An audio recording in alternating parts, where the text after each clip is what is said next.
What's up, everyone? Welcome to the Power Play with CJ. We're focusing on rumors surrounding Steven Stamkos entering the season. Supposedly, teams have kicked the tires and called Tampa about him. Obviously, you need cap room, you need the assets to make the trade, and you have to be pretty good for, uh, a guy like Stamkos to want to go there. He's not going to leave a Stanley Cup contender like Tampa to play in Buffalo or Edmonton or wherever. It's not going to happen.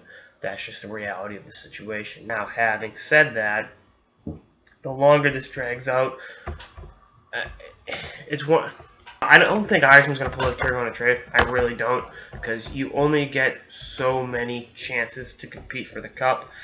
You have a great chance this year if you're the Lightning, and it's like, maybe you lose Stamkos on July 1st, but I think the best way to keep him would be to go all the way and win a cup and build a dynasty on the Gulf Coast of Florida. I mean, I think that would be my course of action if I'm Steve Eisman. But you never know. Ownership might be like, look, I don't want to lose this guy for nothing.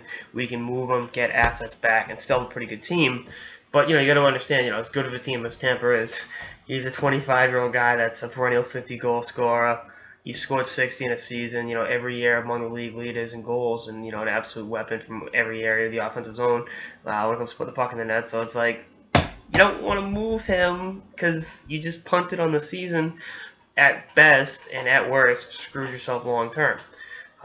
But it's, as I like to say, you got to look big picture. You can't just look at this in a tunnel vision. You got to look at, I just read the Hockey News article. I knew they had some big contracts next couple of years to re-sign. Tyler Johnson will be a free agent in 2017. Palat will be as well. Kucherov will be next year. Bishop, I think either next year or the year after. And then Victor Hedman, I think 2017. So, yeah, there's a lot of money you're going to have to dish out to guys. And, is it worth losing a couple of those guys to keep Stamkos?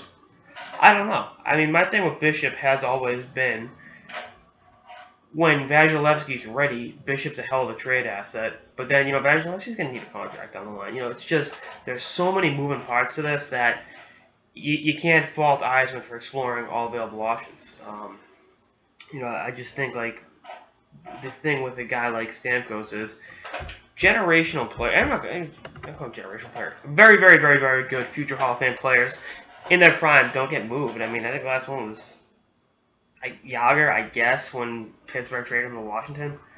I mean, he was the last legitimate, Hart Trophy, perennial Hart Trophy candidate in his prime. Joe Thornton.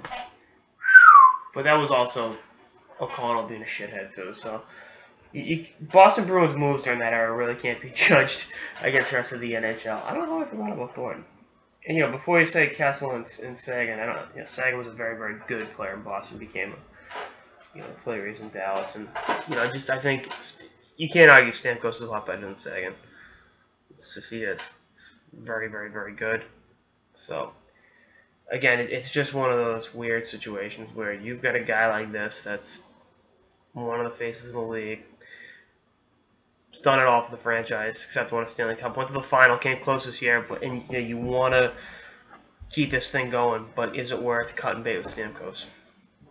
Who say Stamkos wants to leave either? I think, end of the day, I think a deal gets done. He stays, and I think him and Kopitar both stay because great players like that don't often change addresses.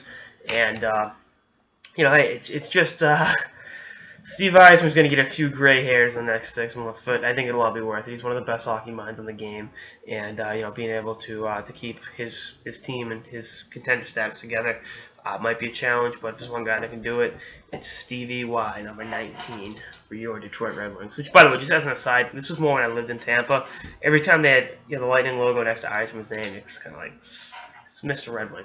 But anyway, that's our episode of the Power Play with CJ. Stay tuned for episodes throughout the off season and beyond. Later, guys.